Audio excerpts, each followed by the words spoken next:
بادشاو دی پخوانو بادشاهانو مزې کړي، اوس خو بادشاهیم غم دی. کرزي کاکا لس کاله وکړه خو غریب سي آرام شپه ترې ونه کړه.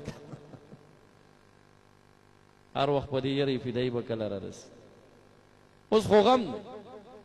پخوانو بادشاهانو به مزې کړې وې، چېرته جنکۍ ګرځوه، چېرته زمونږ ظاهرشاه کاکا دی چې چېرته ښایسته ځای وګوري هغلته به د ده ځای، دلته یې څه کول، دا جنکۍ به یې وې دلته راوستې. ټول عمر یې عیاشي کړې، بادشاهي خو یې نه ده کړې. پخواني بادشاهانو به دا شی نه کول. ابواللیث سمرقندي رحمت الله علیه وایي په اس سور د ښکار کوي، نو ښکار چې په مخه لاړه نو اس پسې ځغلی نو ځنګل ته ننوت. نو ښکار خو یې راټینګ نه کړ، نو ځنګل کې یو ولی الله دی په زمري د پاسه سور دی، هغه داسې روان دی. حیران شو چې زما هم بادشاهي ده او بادشاهي خو دغه ده، دا خو د زمري د پاسه سور دی. آواز پې کوي ودرېږه. هغه وایي ګنې زه بادشاه یم نو دا به هم زما اوس خبره مني. هغه د الله دوست او ولي و، هغه ده ته د سپي په نظر هم نه کتل، همداسې ترې لاړ. دی پوه شو چې یاره بادشاه ته دروند نه ګوري او بادشاه ته نږدې نه راځي، دا د الله دوست. داس نه کوش شو، په عاجزۍ ورته وایي صاحب یو تپوس کوم. وایي څه؟ وایي زه د وخت بادشاه یم او دا ستا بادشاهي عجیبه ده. هغه راکوش شو، د زمري نه زمری ورته ودرېده، وایي کښېنه. چې کښېناسته د دې ځنګل نه یو ښایسته جنۍ راله او خوانچه ورسره ده او دې منځ کې یې کېښوده. دې ولي الله مو خوړه، ده مو ګرمه ده، ښه تپونه ترې خیږي. بادشاه نورم حیران شو چې دلته د هوټل د کوم ځای نه ولګېد.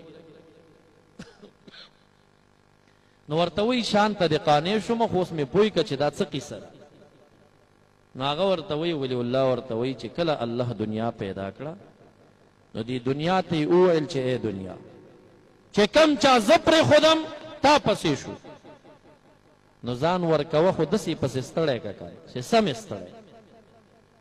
خو چې کم چا زما دوستي خپله کړه که نه او زما ذکر او ما ته مصروف، ګورې چې هغه ځان پسې ستړی نه کړي، ته به ځان ته به خپله منډې وروهي، هغې چې هر ځای کې په کار یې ورځې به.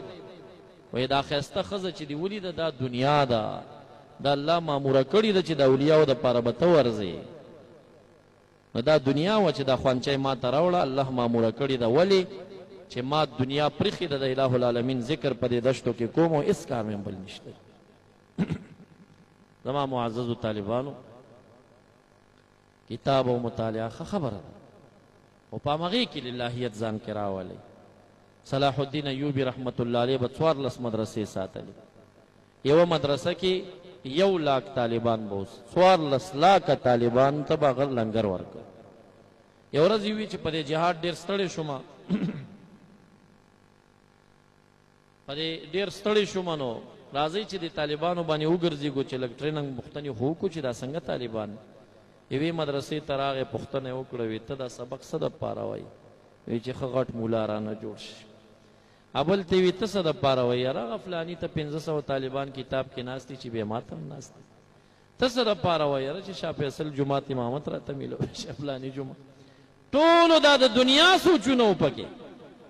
دا 1 لاک نفر بس فیصله وکړه دې مدرسې اشه خو بنده کوي، دا خو ټول دنیا پرست. نو بلې ته ورغی، هغې کې هم دنیا پرست. بلې 14 لاکه کسان چې دی په دې کې آخري کس پاتې دی، په یو چمن کې پروت دی. او دا نو څوک دی؟ امام غزالی رحمت الله تعالی علیه. صلاح الدین ایوبي راغی، دنه پوښتنه کوي، وی ته دا علم څه دپاره کوي؟ وی دا د دې امت کې د اسلام په جامه کې د اسلام دشمنان پیدا دي، دا مختلفې ډلې دي، معتزله دي، خوارج. زه دې دپاره علم کوم چې د دې مخنیوی وکړم او دا سوچه عقیده د اهل سنت خلکو ته وښایم. صلاح الدین ایوبي ووایي چې دې 14 لاکو کې چې الله یو هم د امام غزالي غونې انسان پیدا کوي که نه، فیصله یې وکړه چې دا 14 لاکو ټولو ته واپس روټۍ حواله کوي او زما د لنګر نه ورته هر څه حواله کوي، ځکه الله په دومره کې یو خو داسې سړی پیدا کوي. للهیت، د خدای رضا، دنیا به تاسو ته راځي. یو وخت داسې و زم طالب ومه، دې جومات ته رالم، زما پکې نن نه 20 کاله وشو، دا زموږ مدرسه چې ده، او ما په دې کې په 800 روپۍ امامت کړی. نه پوهېدم که نه 800 روپۍ باندې څوک امامت کوي؟ خو 20 کاله مخکې دا هم ډېرې وې نه. نو چې داسې 2-3 کاله تیر شو، نو مشر ته مې ومه دا تنخوا خو زه نوره نه اخلم، بس ورو ورو مې توکل جوړېدو.